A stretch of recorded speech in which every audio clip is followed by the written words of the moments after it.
ಎಲ್ಲರಿಗೂ ನಮಸ್ಕಾರ. Prince portal ಚಾನೆಲ್ಗೆ ನಿಮ್ಮೆಲ್ಲರಿಗೂ ಸ್ವಾಗತ ಸುಸ್ವಾಗತ. ನಾನು ನಿಮ್ಮ ಆತ್ಮೀಯ ಅಶೋಕ್ ಕುಮಾರ್. ವೀಕ್ಷಕರೇ, ಇವತ್ತಿನ ವಿಡಿಯೋದಲ್ಲಿ 2027ನೇ ಸಾಲಿನ ಸೆನ್ಸಸ್ ಆಫ್ ಇಂಡಿಯಾ ಅಂದ್ರೆ ಜನಗಣತಿ ಕುರಿತಾಗಿ ನಾನು ನಿಮಗೆ ಮನೆ ಪಟ್ಟಿ ಬ್ಲಾಕ್ HLB ವಿನ್ಯಾಸ ನಕ್ಷೆಯನ್ನು ಹೇಗೆ ಸಿದ್ಧಪಡಿಸುವುದು ಅಂತ ನಾನು ವಿವರವಾದ ಮಾಹಿತಿಯನ್ನು ನೀಡ್ತಾ ಇದ್ದೀನಿ. ವೀಕ್ಷಕರೇ, ಸಮಯ ವ್ಯರ್ಥ ಮಾಡದೆ ಮಾಹಿತಿ ಪ್ರಾರಂಭ ಮಾಡ್ತಾ ಇದ್ದೀನಿ. ಇನ್ನು ನೀವು ಪ್ರಿನ್ಸ್ ಪೋರ್ಟಲ್ ಚಾನಲ್ ಸಬ್ಸ್ಕ್ರೈಬ್ ಮಾಡದೇ ಇದ್ರೆ ದಯವಿಟ್ಟು ಸಬ್ಸ್ಕ್ರೈಬ್ ಮಾಡ್ಕೊಳ್ಳಿ ಮತ್ತು ಸೈಡಿಗೆ ಬರುವಂತ ಬೆಲ್ ಬಟನ್ ಕೂಡ ಆಯ್ಕೆ ಮಾಡ್ಕೊಳ್ಳಿ. ಇಷ್ಟು ಮಾಡಿದ್ರೆ ಪ್ರಿನ್ಸ್ ಪೋರ್ಟಲ್ ವತಿಯಿಂದ ಬರುವಂತ ಈ ತರ ಒಳ್ಳೆ ಮಾಹಿತಿಗಳು ನಿಮ್ಮ ಮೊಬೈಲ್ ಸ್ಕ್ರೀನ್ ಮೇಲೆ ತಟ್ಟನೆ ರಿಫ್ಲೆಕ್ಟ್ ಆಗುತ್ತೆ. ಅದನ್ನು ಕ್ಲಿಕ್ ಮಾಡಿ ವೀಕ್ಷಣೆ ಮಾಡಬಹುದು ಮತ್ತು ಒಳ್ಳೆ ಮಾಹಿತಿ ಕೂಡ ನೀವು ಪಡ್ಕೋಬಹುದು ಅಂತ ಹೇಳ್ತಾ ಸಮಯ ವ್ಯರ್ಥ ಮಾಡದೆ ಮಾಹಿತಿ ಪ್ರಾರಂಭ ಮಾಡ್ತಾ ಇದ್ದೀನಿ. ವೀಕ್ಷಕರೇ, HLB ವಿನ್ಯಾಸ ಹೇಗೆ ತಯಾರಿಸಬೇಕನ್ನೋದು. ಹಾಗಾದ್ರೆ ವೀಕ್ಷಕರೇ, ಇವತ್ತಿನ ವಿಡಿಯೋದಲ್ಲಿ ನಾನು ಮುಖ್ಯವಾಗಿ HLB ಲೇಔಟ್ ನಕ್ಷೆ ಅಂಶಗಳನ್ನು ಅರ್ಥ ಮಾಡಿಕೊಳ್ಳುವುದು ಮತ್ತು ಗಣತಿದಾರರಿಂದ HLB ಲೇಔಟ್ ನಕ್ಷೆಯನ್ನು ಸಿದ್ಧಪಡಿಸುವುದು ಕುರಿತಾಗಿ ನಾನು ನಿಮಗೆ ಮಾಹಿತಿ ನೀಡ್ತಾ ಇದ್ದೀನಿ. ವೀಕ್ಷಕರೇ, ಇವತ್ತಿನ ಈ ಸೆಷನಿನ ಆಬ್ಜೆಕ್ಟಿವ್ ಆಗಿರುತ್ತೆ. ವೀಕ್ಷಕರೇ, ಹಾಗಾದ್ರೆ HLB ಲೇಔಟ್ ನಕ್ಷೆಯು ಏನನ್ನು ಒಳಗೊಂಡಿರಬೇಕು, ನೀವು ತಯಾರು ಮಾಡಬೇಕಾದಂತ HLB house listing block layout ನಕ್ಷೆ ಏನೇನು ಒಳಗೊಂಡಿರಬೇಕು ಅನ್ನೋದು.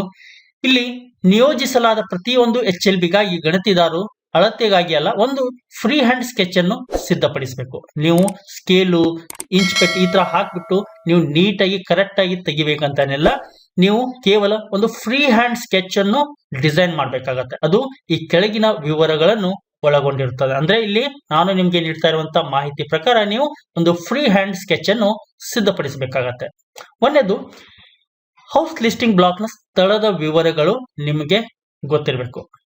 ಆಮೇಲೆ HLB ಪ್ರದೇಶದೊಳಗೆ ಲಭ್ಯವಿರುವ ಎಲ್ಲ ಕಟ್ಟಡಗಳು, ಯಾವುದೇ ಕಟ್ಟಡ ಆಗಿರಲಿ, ಎಲ್ಲ ಕಟ್ಟಡಗಳ ಮಾಹಿತಿ ಮತ್ತು ಪ್ರತಿ ಕಟ್ಟಡದಲ್ಲಿನ ಕಟ್ಟಡ ಸಂಖ್ಯೆ ಮತ್ತು ಜನಗಣತಿ ಮನೆಗಳ ಎಣಿಕೆಯೊಂದಿಗೆ ಸೂಚಿಸಲಾಗಿದೆ.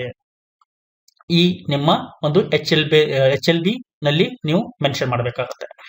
ಶಾಲೆ, ಕಾಲೇಜು, ಪೊಲೀಸ್ ಠಾಣೆ, ಆರೋಗ್ಯ ಕೇಂದ್ರ, ಪಂಚಾಯತ್ ಘರ್, ಅಂಚೆ ಕಚೇರಿ, ಸಾರ್ವಜನಿಕ ಉಪಯುಕ್ತತೆ, ಪೂಜಾ ಸ್ಥಳಗಳು ಮುಂತಾದ ಪ್ರಮುಖ ಹೆಗ್ಗುರುತುಗಳು. ಇಲ್ಲಿ ಗಣತಿದಾರರು ಅಂದ್ರೆ ಎನ್ಯುಮರೇಟರ್ಸ್ಗೆ ಒಂದು 10 ಸುವರ್ಣ ನಿಯಮಗಳು ಇವೆ. ವೀಕ್ಷಕರೇ, ಒಂದೊಂದಾಗಿ ಇಲ್ಲಿ ಎಕ್ಸ್ಪ್ಲೈನ್ ಮಾಡ್ತೀನಿ.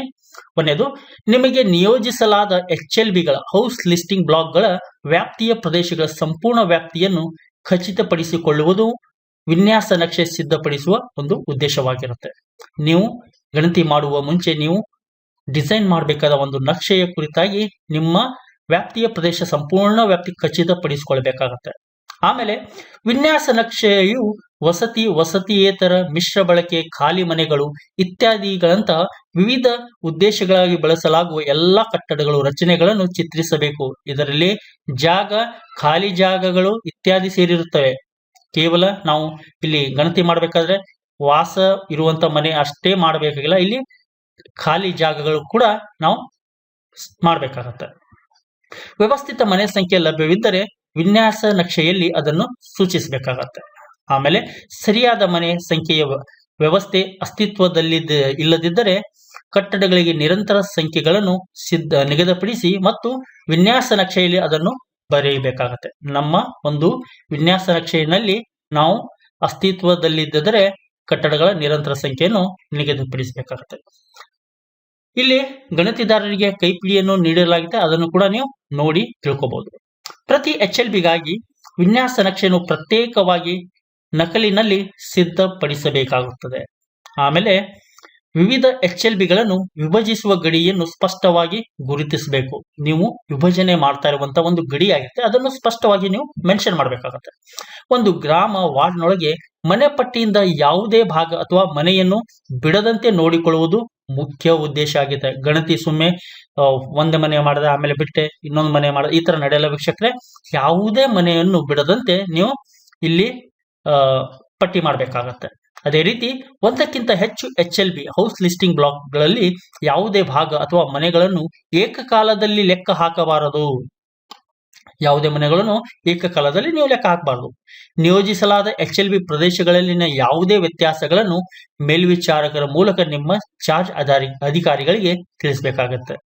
ನಿಮ್ಮ ಸೂಪರ್ವೈಸರ್ ಏನಿರ್ತಲ್ಲ ಅವ್ರ ಮೂಲಕ ನಿಮ್ಮ ಚಾರ್ಜ್ ಅಧಿಕಾರಿಗಳು, ಇಲ್ಲಿ ತಹಶೀಲ್ದಾರ್ ಆಗಿರ್ಬೋದು ಅಥವಾ ನಿಮ್ಮ ಪಟ್ಟ ಪಂಚಾಯತಿ ಯಾರು ನೇಮಕ ಆಗಿರ್ತಾರಲ್ಲ ಅಂತ ಅಧಿಕಾರಿಗಳಿಗೆ ನೀವು ಏನಾದ್ರೂ ವ್ಯತ್ಯಾಸ ಆದ್ರೆ ನೀವು ನಿಮ್ಮ ಸೂಪರ್ವೈಸರ್ ಮೂಲಕ ಅಂದ್ರೆ ಮೇಲ್ವಿಚಾರಕರ ಮೂಲಕ ನೀವು ಇಲ್ಲಿ ಚಾರ್ಜ್ ಅಧಿಕಾರಿಗಳನ್ನು ನೀವು ತಿಳಿಸಬೇಕಾಗುತ್ತೆ.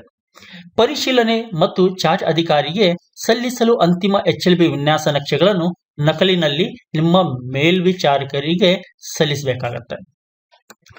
ಅನಂತರ ವೀಕ್ಷಕರೇ, HLB ಲೇಔಟ್ ನಕ್ಷೆ ತಯಾರಿಕೆಯಲ್ಲಿ ಬಳಸುವ ಚಿಹ್ನೆಗಳು. ನೀವು ಡಿಸೈನ್ ಮಾಡುವಂತಹ ಒಂದು ಲೇಔಟ್ ಮ್ಯಾಪ್ ನಲ್ಲಿ ನಿಮ್ಮ ಯಾವ ರೀತಿ ಚಿಹ್ನೆಗಳನ್ನು ಬಳಸಬೇಕನ್ನೋದು ಇವತ್ತಿನ ಈ ಮಾಹಿತಿ ಇದೆ ವೀಕ್ಷಕರೇ.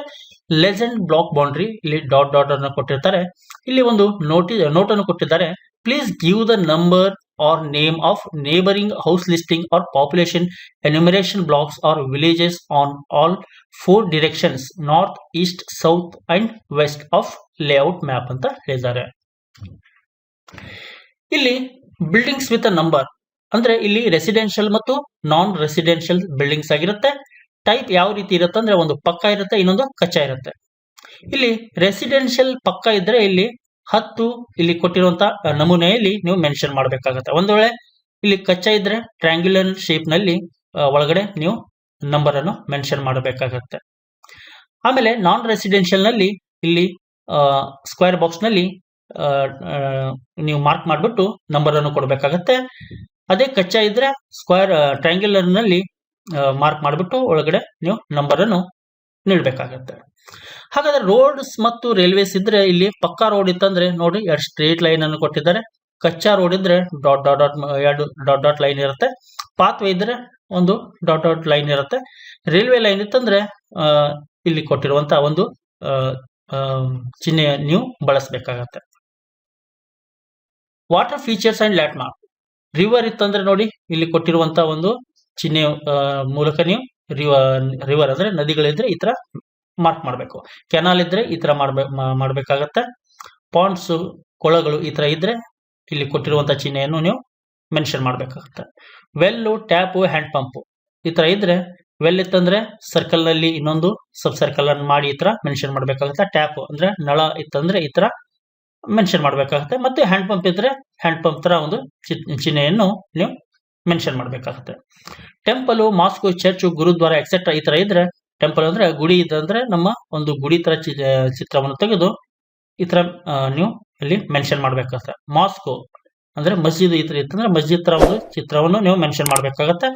ಚರ್ಚ್ ಇದ್ರೆ ಒಂದು ಕ್ರಾಸ್ ಅನ್ನ ಟೆಂಪಲ್ ತರ ತೆಗೆದು ಒಂದು ಕ್ರಾಸ್ ಹಾಕಿದ್ರೆ ಅದು ಚರ್ಚ್ ಆಗುತ್ತೆ. ಗುರುದ್ವಾರ ಇದ್ರೆ ಒಂದು ಗುರುದ್ವಾರ ತರ ಒಂದು ಚಿತ್ರವನ್ನು ತೆಗೆದು ನೀವು ಮೆನ್ಷನ್ ಮಾಡಬೇಕಾಗುತ್ತೆ. ಸ್ಕೂಲು, ಡಿಸ್ಪೆನ್ಸರಿ, ಪಂಚಾಯತ್ ಘರ್, ಪೋಸ್ಟ್ ಆಫೀಸ್ ಎಕ್ಸೆಟ್ರಾ ಇತ್ತಂದ್ರೆ ಸ್ಕೂಲ್ ಇತ್ತಂದ್ರೆ ಎಸ್, ಡಿಸ್ಪೆನ್ಸ್ ಇದ್ರೆ DU, ಪಂಚಾಯತ್ ಘರ್ ಇತ್ತಂದ್ರೆ PA ಮತ್ತು ಪೋಸ್ಟ್ ಆಫೀಸ್ ಅಂದ್ರೆ PO ಅಂತ ಈ ತರ ಸ್ಕ್ವೇರ್ ಬಾಕ್ಸ್ ನಲ್ಲಿ ನೀವು ಮೆನ್ಷನ್ ಮಾಡಬೇಕಾಗುತ್ತೆ. ಇಲ್ಲಿ ವಿನ್ಯಾಸ ನಕ್ಷೆಯಲ್ಲಿ ಕಟ್ಟಡ ಸಂಖ್ಯೆ ಮತ್ತು ಜನಗಣತಿ ಮನೆಗಳ ಸಂಖ್ಯೆಯನ್ನು ತೋರಿಸಲಾಗುತ್ತದೆ. ಇಲ್ಲಿ ಬಿಲ್ಡಿಂಗ್ ನಂಬರ್ ಉದಾಹರಣೆಗಾಗಿ ಕೊಟ್ಟಿದ್ದಾರೆ. ಇಲ್ಲಿ ಬಿಲ್ಡಿಂಗ್ ನಂಬರ್ 9 ಇದ್ದರೆ ಟೈಪ್ ಆಫ್ ಬಿಲ್ಡಿಂಗ್ ಪಕ್ಕಾ ಇದ್ರೆ ಅದು ಯೂಸ್ ರೆಸಿಡೆನ್ಸಿಯಲ್ ಆಗಿರುತ್ತೆ. ನಂಬರ್ ಆಫ್ ಸೆನ್ಸಸ್ ಹೌಸಸ್ 2 ಅಂತ ಮೆನ್ಷನ್ ಮಾಡಿಬಿಟ್ಟು ಟು ವಿಶ್ ಯಾವ ರೀತಿ ತೋರಿಸ್ಬೇಕಂದ್ರೆ ಸ್ಕ್ವೇರ್ ಬಾಕ್ಸ್ ನಲ್ಲಿ 9 ಅಂತ ಮೆನ್ಷನ್ ಮಾಡಿ ಕೆಳಗಡೆ ಒಂದು 2 ಅಂತ ನೀವು ಮೆನ್ಷನ್ ಮಾಡಬೇಕಾಗುತ್ತೆ. ಅಂದ್ರೆ ನೀವು ಗಣತಿ ಮಾಡುವಂತಹ ಸಂಖ್ಯೆ ಕೆಳಗಡೆ ಮೆನ್ಷನ್ ಮಾಡಿಬಿಟ್ಟು ಬಿಲ್ಡಿಂಗ್ ನಂಬರ್ ಅನ್ನು ಸ್ಕ್ವೇರ್ ಬಾಕ್ಸ್ ನಲ್ಲಿ ನೀವು ಮೆನ್ಷನ್ ಮಾಡಬೇಕು. ಅದೇ ರೀತಿ ಬಿಲ್ಡಿಂಗ್ ನಂಬರ್ 10 ಪಕ್ಕ ಆಯ್ತು. ನಾನ್ ರೆಸಿಡೆನ್ಷಿಯಲ್ ಇತ್ತಂದ್ರೆ ಸೆನ್ಸಸ್ ಹೌಸಸ್ 1 ಇತ್ತಂದ್ರೆ ಅದು ಸ್ಕ್ವೇರ್ ಬಾಕ್ಸ್ ನಲ್ಲಿ ಡ್ಯಾಶ್ ಹಾಕಿ ಒಳಗಡೆ 10 ಅನ್ನು ಮೆನ್ಷನ್ ಮಾಡಬೇಕಾಗುತ್ತೆ. ಇಲ್ಲಿ building number 15 type of building ಕಚ್ಚಾ ಇತ್ತು, ರೆಸಿಡೆನ್ಸಿಯಲ್ ಇತ್ತು, ಗಣತಿ ಮನೆ 3 ಇತ್ತಂದ್ರೆ ಟ್ರಯಾಂಗ್ಯುಲರ್ ನಲ್ಲಿ 15 ಅಂತ ಬರೆದು ಇಲ್ಲಿ ಕೆಳಗಡೆ 3 ಅಂತ ಮೆನ್ಷನ್ ಮಾಡಬೇಕಾಗುತ್ತೆ. 15 ಅಂದ್ರೆ ಅದು ಬಿಲ್ಡಿಂಗ್ ನಂಬರ್ ಆಗಿರುತ್ತೆ, 3 ಸೆನ್ಸಸ್ ಮನೆ ಆಗಿರುತ್ತೆ. ಬಿಲ್ಡಿಂಗ್ ನಂಬರ್ 6 ಕಚ್ಚಾ ಮನೆ ಇತ್ತು, ನಾನ್ ರೆಸಿಡೆನ್ಸಿಯಲ್ ಇತ್ತಂದ್ರೆ ನಂಬರ್ ಆಫ್ ಸೆನ್ಸಸ್ ಹೌಸ್ 1 ಇತ್ತಂದ್ರೆ ಅದು ಟ್ರಯಾಂಗ್ಯುಲರ್ ನಲ್ಲಿ ಬಿಲ್ಡಿಂಗ್ ನಂಬರ್ ಅನ್ನು ನೀವು ಮೆನ್ಷನ್ ಮಾಡಬೇಕಾಗತ್ತೆ.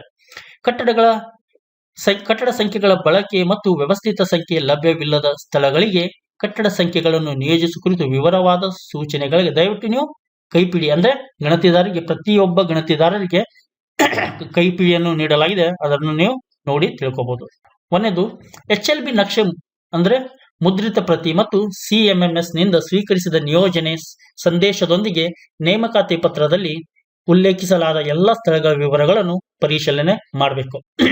ಎರಡನೇದು HLO ಅಪ್ಲಿಕೇಶನ್ ನಲ್ಲಿ ಒದಗಿಸಲಾದ ಲಿಂಕ್ ಅನ್ನು ಬಳಸಿಕೊಂಡು ನೀವು ನಿಯೋಜಿಸಲಾದ HLB ನಕ್ಷೆಯನ್ನು ಒಂದು PDF ಪ್ರತಿ ಡೌನ್ಲೋಡ್ ಮಾಡಬಹುದು ಮತ್ತು HLB ಲೇಔಟ್ ನಕ್ಷೆಯನ್ನು ಸೆಳೆಯಲು ಉಲ್ಲೇಖವಾಗಿ ಬಳಸಬಹುದು. ಮೂರನೇದು, ಮೇಲ್ವಿಚಾರಕರೊಂದಿಗೆ ಅಂದ್ರೆ ಸೂಪರ್ವೈಸರ್ ಒಂದಿಗೆ ನಿಯೋಜಿಸಲಾದ HLBಗಳ ಪ್ರದೇಶಗಳಿಗೆ ಭೇಟಿ ನೀಡಿ ಮತ್ತು HLBಗಳ ನಿಖರವಾದ ಗಡಿಯನ್ನು ಅರ್ಥ ಮಾಡಿಕೊಳ್ಳಲು ಸುತ್ತಲೂ ನೀವು ಹೋಗಬೇಕಾಗತ್ತೆ. ಸೂಚನಾ ಕೈಪಿಡಿಯಲ್ಲಿ ಒದಗಿಸಲಾದ ಸೂಚನೆಗಳನ್ನು ಎಚ್ಚರಿಕೆಯಿಂದ ಓದಬೇಕು. ದಯವಿಟ್ಟು ಯಾವುದೇ ಪಾಯಿಂಟ್ ಅನ್ನು ಮಿಸ್ ಮಾಡದೆ ಒಂದು ಎಚ್ಚರಿಕೆಯಿಂದ ಒಂದು ಸೂಚನಾ ಕೈಪಿಡಿಯನ್ನು ನೀವು ಓದಬೇಕಾಗತ್ತೆ. ಲೇಔಟ್ ನಕ್ಷೆಗಳನ್ನು ತಯಾರಿಸಲು ಒದಗಿಸಲಾದ ಖಾಲಿ ಲೇಔಟ್ ನಕ್ಷೆ ಹಾಳೆಯನ್ನು ಮಾತ್ರ ಬಳಸಿ. HLB ಪ್ರದೇಶಗಳಲ್ಲಿ ಲಭ್ಯವಿರುವ ಕಟ್ಟಡಗಳ ಸಂಖ್ಯೆ ಅನುಕ್ರಮವನ್ನು ಅರ್ಥ ಮಾಡಿಕೊಳ್ಳಿ. ಮೊದಲೇ ಒಂದು ಆಮೇಲೆ ಇನ್ನೊಂದು ಈ ತರ ಮಾಡಿದ್ರೆ ನಿಮಗೆ ಕನ್ಫ್ಯೂಸ್ ಆಗುತ್ತೆ. ಅದರಿಂದ ನೀವು ಒಂದು ಅನುಕ್ರಮವಾಗಿ ನೀವು ಅರ್ಥ ಮಾಡ್ಕೊಳ್ಬೇಕಾಗುತ್ತೆ. ವ್ಯವಸ್ಥಿತ ಸಂಖ್ಯೆ ಅಸ್ತಿತ್ವದಲ್ಲಿಲ್ಲದಿದ್ದರೆ HLO ಕೈಪಿಡಿಯಲ್ಲಿ ಒದಗಿಸಲಾದ ಸೂಚನೆಗಳ ಪ್ರಕಾರ ಕಟ್ಟಡ ಸಂಖ್ಯೆಗಳನ್ನು ನಿಯೋಜಿಸಿ. ಇಲ್ಲಿ HLB ಲೇಔಟ್ ನಕ್ಷೆಯನ್ನು ತಯಾರಿಸಲು ಅನುಸರಿಸಬೇಕಾದ ಕ್ರಮಗಳು. ಒಂದನೇದು, ಅಂಡರ್ಸ್ಟ್ಯಾಂಡ್ HLB ಮ್ಯಾಪ್. ನೀವು HLB house listing block map ಅನ್ನು ಅರ್ಥ ಮಾಡ್ಕೋಬೇಕಾಗುತ್ತೆ. ಎರಡನೇದು, ನೋ ಯುವರ್ HLB ಏರಿಯಾಸ್. ನೀವು ಹೌಸ್ ಲಿಸ್ಟಿಂಗ್ ಏರಿಯಾ ಅನ್ನು ತಿಳ್ಕೋಬೇಕಾಗುತ್ತೆ.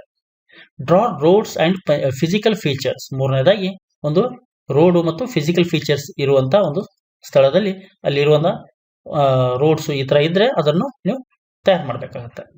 Mark buildings with numbers. Building ಇತ್ತಂದ್ರೆ ಅದನ್ನು ನಂಬರಿಂಗ್ ಮಾಡಬೇಕಾಗತ್ತೆ. Draw landmarks with names. ಯಾವ್ದಾದ್ರು ಲ್ಯಾಂಡ್ ಮಾರ್ಕ್ ಇದ್ರೆ ಅದನ್ನು ನೀವು ಹೆಸರಿಸಬೇಕಾಗುತ್ತೆ. Cross verification with supervisor. ನಿಮ್ಮ ಒಂದು ಮೇಲ್ವಿಚಾರಕರೊಂದಿಗೆ ಮರು ಪರಿಶೀಲನೆಯನ್ನು ಮಾಡಿ ಆಮೇಲೆ ಫೈನಲೈಸ್ ಮಾಡಿ ಸಬ್ಮಿಟ್ ಮಾಡಬೇಕಾಗುತ್ತೆ. ಇಲ್ಲಿ ಫೈನಲೈಸ್ ಮಾಡಿದ್ಮೇಲೆ update the map to add or remove buildings. ಈ ತರ ಫೈನಲೈಸ್ ಮಾಡುವಾಗ ನೀವು ಮಾಡಬೇಕಾಗತ್ತೆ. ಲೇಔಟ್ ನಕ್ಷೆಯನ್ನು ತಯಾರಿಸಲು ಅನುಸರಿಸಬೇಕಾದ ಕ್ರಮಗಳು. HLB ನಕ್ಷೆಯನ್ನು ಅರ್ಥ ಮಾಡಿಕೊಳ್ಳಿ.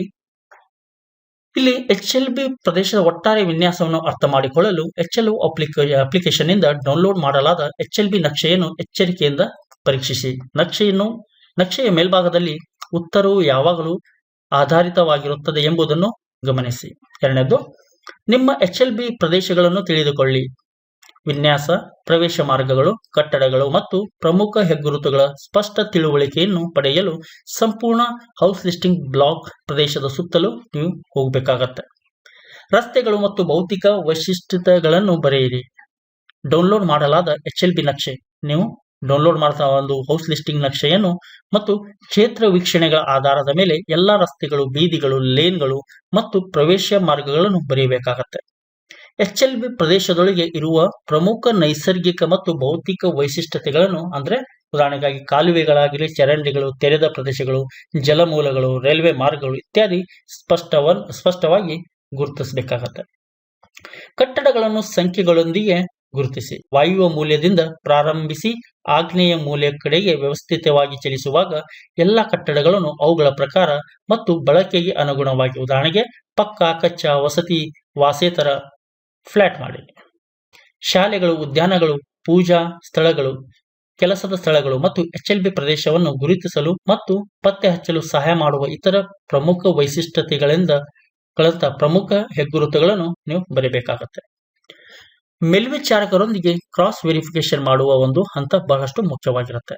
ನಿಯೋಜಿಸಲಾದ HLBಗಳ ಸಂಪೂರ್ಣ ವ್ಯಾಪ್ತಿಯನ್ನು ಖಚಿತಪಡಿಸಿಕೊಳ್ಳಲು ಮೇಲ್ವಿಚಾರಕರೊಂದಿಗೆ ಚರ್ಚಿಸಿ.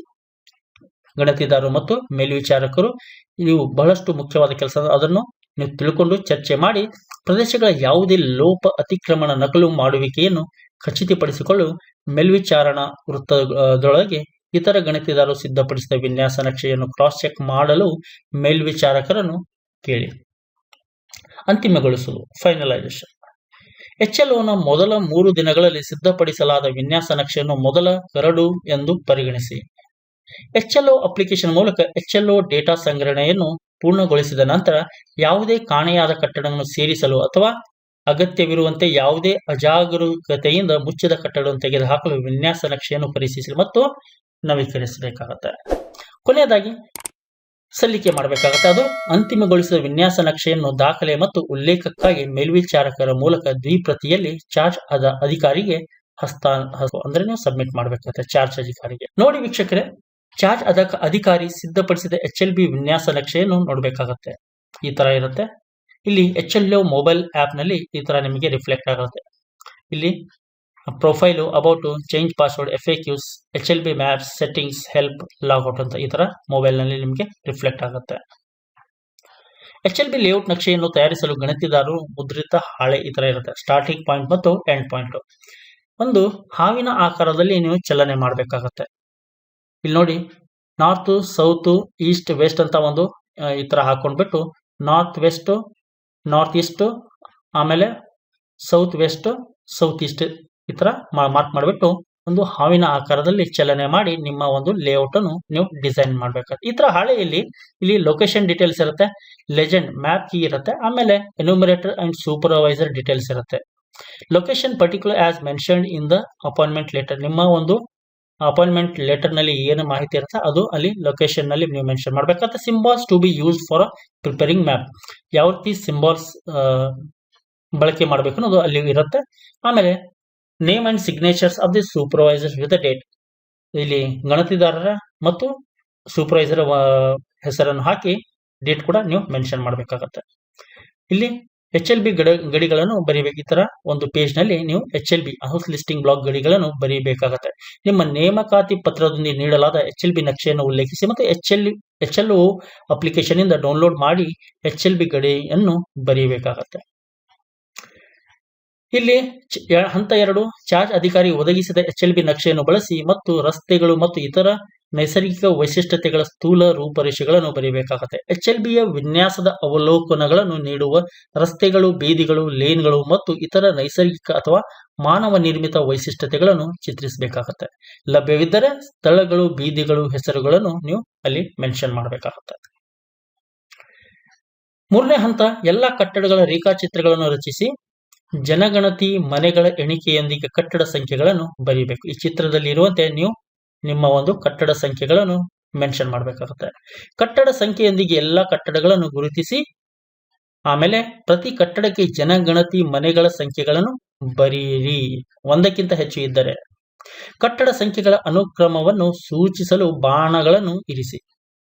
ಪ್ರಮುಖ ಹೆಗ್ಗುರುತುಗಳನ್ನು ಬರೆಯಿರಿ ಮತ್ತು ಅವುಗಳ ಹೆಸರುಗಳನ್ನು ಬರೆಯಿರಿ. ಕೊನೆಯದಾಗಿ ಇಲ್ಲಿ ಸುತ್ತಮುತ್ತಲಿನ HLB ಸಂಖ್ಯೆಗಳನ್ನು ಬರೆಯಿರಿ. ನೋಡ್ರಿ ವೀಕ್ಷಕರೇ, HLB ಲೇಔಟ್ ನಕ್ಷೆಯ ಒಂದು ಈ ತರ ಮಾದರಿ ಕೊಟ್ಟಿದ್ದಾರೆ. ಇಲ್ಲಿ ಸೆನ್ಸಸ್ ಆಫ್ ಇಂಡಿಯಾ 2007 ಇಲ್ಲಿ ಒಂದು ಉದಾಹರಣೆ ಕೊಟ್ಟಿರ್ತಾರೆ. ಕೊನೆಯದಾಗಿ ಇಲ್ಲಿ ಗಣತಿದಾರರು ಮತ್ತು ಅವರ ಸಹಿ ಇರುತ್ತೆ, ಆಮೇಲೆ ಸೂಪರ್ವೈಸರ್ ಮತ್ತು ಅವರ ಸಹಿ ಇರುತ್ತೆ. ತಮಗೇನಾದ್ರೂ ಪ್ರಶ್ನೆಗಳಿದ್ರೆ ಕಮೆಂಟ್ ಬಾಕ್ಸ್ ನಲ್ಲಿ ಹಾಕಿ. ನಿಮ್ಮ ಕಠಿಣವಾದ ಪ್ರಶ್ನೆಗೆ ನಾನು ಉತ್ತರಿಸಲು ಪ್ರಯತ್ನ ಮಾಡ್ತೇನೆ ಅಂತ ಹೇಳ್ತಾ, ವಿಡಿಯೋ ನೋಡಿದ ಪ್ರತಿಯೊಬ್ಬ ಕರುನಾಡ ಮಹನೀಯರಿಗೆ ಧನ್ಯವಾದಗಳನ್ನು ಸಲ್ಲಿಸುತ್ತಾ, ಮಾಹಿತಿ ನಿಮಗೆ ಇಷ್ಟ ಆದರೆ ದಯವಿಟ್ಟು ಲೈಕ್ ಮಾಡಿ, ಶೇರ್ ಮಾಡಿ, ಸಬ್ಸ್ಕ್ರೈಬ್ ಮಾಡಿ ಮತ್ತು ನಿಮ್ಮ ಬಳಗದಲ್ಲಿ ಶೇರ್ ಮಾಡಿ ಅಂತ ಹೇಳ್ತಾ, ಹೀಗೆ ವಿಡಿಯೋ ನೋಡ್ತಾ ಇರಿ, ಶೇರ್ ಮಾಡ್ತಾ ಇರಿ. ಒಳ್ಳೆ ಮಾಹಿತಿ ಕೊಡುವ ಜವಾಬ್ದಾರಿ ನಂದಾಗಿತ್ತು, ಪ್ರೋತ್ಸಾಹ ಕೊಡುವ ಜವಾಬ್ದಾರಿ ನಿಮ್ದಾಗಬೇಕು. ಜೈ ಹಿಂದ್, ಜೈ ಕರ್ನಾಟಕ, ಬಾರಿಸು ಕನ್ನಡ, ಡಿಂಡಿಮುವ. ನಿಮ್ಮೆಲ್ಲರ ದಿನ ಶುಭವಾಗಲಿ. ನಮಸ್ಕಾರ.